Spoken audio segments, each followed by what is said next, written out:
If you've got a taste for terror, take Carrie to the party, yeah? If only they knew she had the power. This is it, innit? Carrie 76. Oh. Howdy. Yeah, the original English poster, that was in negative. And I think that might have been due to censorship issues, that they weren't prepared to allow for either covered in blood, yeah. That's what I think. So they did it as a negative, but I've corrected it on my version. That's how it bloody should be, yeah. Right then, so yeah, Carrie 76, yeah, and just have a bit of a yeah. Basic plot is Carrie White, after being brought up in this repressed religious atmosphere by a nutter man, has a first period at school and gets slagged off for it by old scummy classmates, and this seems to unleash this power that she's got, you know, like telekinetic powers, yeah. Finds out she can move objects and all this stuff, yeah. And so after going through various things, she gets invited to local prom because one of her schoolmates feels bad about what happened. So she asked her boyfriend to ask her out, yeah, Tommy I think it is, isn't it? To ask her out at school prom. But her scumbag mates decide that they're going to play a nasty trick on her and drop loads of pig blood on her, you know, like you do. And when they do, then Carrie just takes her revenge, yeah, and just basically wastes them all completely, even innocent people, yeah. That's the basic plot set out, yeah, of Carrie. Last time I saw Carrie, the 76 one, a few years back when remake came out, yeah, and but I mean the remake were pretty crappy, yeah. It was, I mean, just not a patch on the original, yeah. I mean, it was just a million miles away. And when I watched it again this time, Carrie, it still got it, yeah. And I think there's a few reasons for that. One of the principal ones, of course, is De Palma, yeah, who's an absolute master with camera, and his placing the shots and the way that he sets up shots as well. A lot of long takes is just brilliant, yeah. I wish he were doing more movies, De Palma, actually, because he's done some good stuff overall, and Carrie being what, yeah, one of his classics. And you've got all the stuff, the music as well, by Donaggio, is it? Pino Donaggio. Awesome score, yeah. And there's a lot of other stuff as well. It's the things that stay in your mind, that stick in your mind. A lot of them quite disturbing, yeah. But it's just stuff that stays with you. Like Set Beginning, yeah, where she has a period in shower, they're all shouting, plug it up, plug it up. I mean, imagine that, you know, you tight bastards, like. And there's, yeah, there's two versions of that as well, isn't there, the opening shower scene, because I've seen one, I don't know whether it's on my 8mm copy actually, where there's one where they're all fully clothed in the showers, yeah. And then there's another one, the cinema version, where you see various nudity, yeah. So there is two versions of that. That kid on bike, creepy Carrie, creepy Carrie. Oh, that scene with the ashtray. Yes, Cassie, and then fuck off. Oh, my ash has gone over the floor. Doll. Yeah, maybe I could do some telekinesis on ashtray. Come on, they're amazing. Yeah.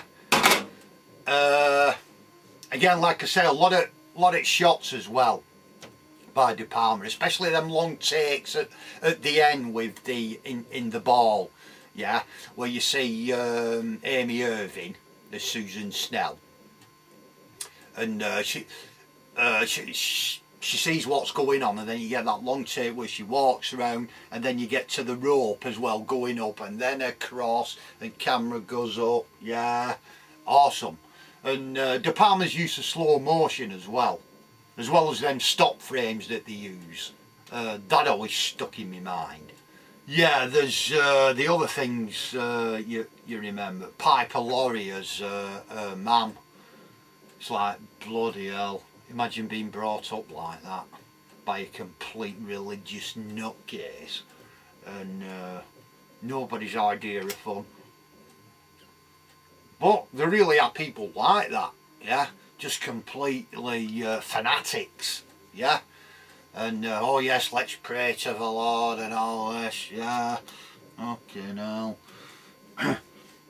There's also that scene as well that you might not like Stephen King, you might not like Brian De Palma, you might not even like Carrie, but you've got to say, yeah, that statue effigy thing in Cupboard, yeah, which is, I always thought were Jesus, but obviously after watching docus on bloody thingy, on DVD, it's Saint Sebastian, innit, which I never knew, but to me, it still looks like Jesus to me.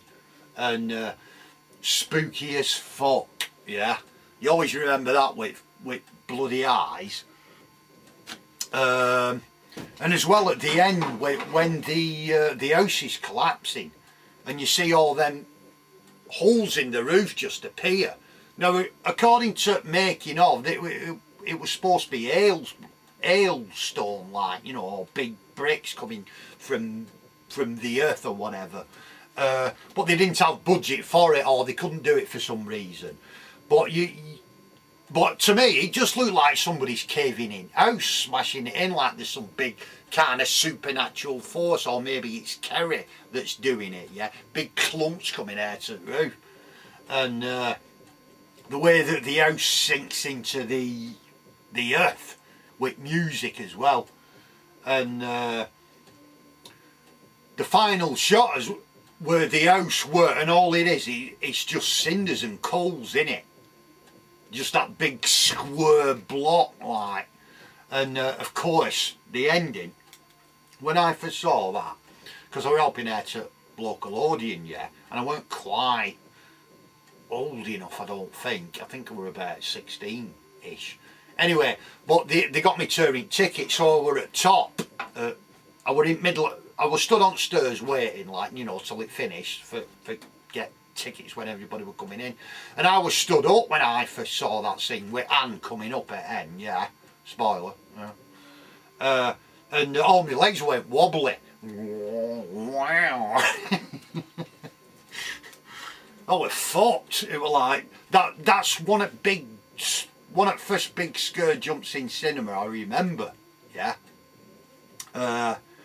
But yeah, I mean, again, the casting as well, they all look authentic to the roles, don't they? And even John Travolta and Nancy Allen look like scumbags. And but Sissy Spacek's good as Carrie. I think Enion as well, where she just takes complete revenge with music, dum, and you get all the split screen, the slow-mo, what have you, yeah. With that red and blue cinematography, very distinctive, yeah. I always remembered that.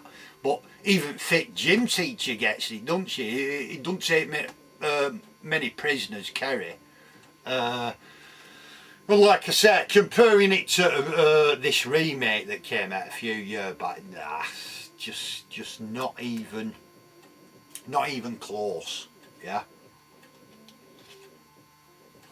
But, and finally, weirdly enough, even though I read a lot of early Stephen King, I could never get into Carrie as a book. I just couldn't get into it. I think I got to about page 70 and then just give it up. But oh yeah, the final thing as well, that when the mother gets it, that's a classic, isn't it? With all knives and stuff like that flying across thingy, and then final one spins around, you know, boom, perfect shot, yeah. Deserve all she got, really. Tough, innit? Tough shit. So yeah, that's me review of Carrie, 40 years old, but I think it's one of them, it'll last, Carrie, yeah, it'll resonate, I think. It won't be forgotten like the remake. It'll be Carrie 76 that'll they'll always go back to, yeah, I think. So if you've seen it, if you've not seen it, see it, and if you've seen it, see it again, yeah. So that's it, that's my review. Hope you enjoyed it, and see you later. Hang on a sec, postscript. I've just dug out my old 8mm copy of Carrie. It was a two-parter actually, two 400s, and I put it together on a 600 reel. It's lasts about half an hour, so I'll probably stick that on website just as an 8mm spec, yeah, and within next few weeks, so you can have a watch of that and all, if you're into Carrie, that is. Right, okay, that's it. Right, see ya.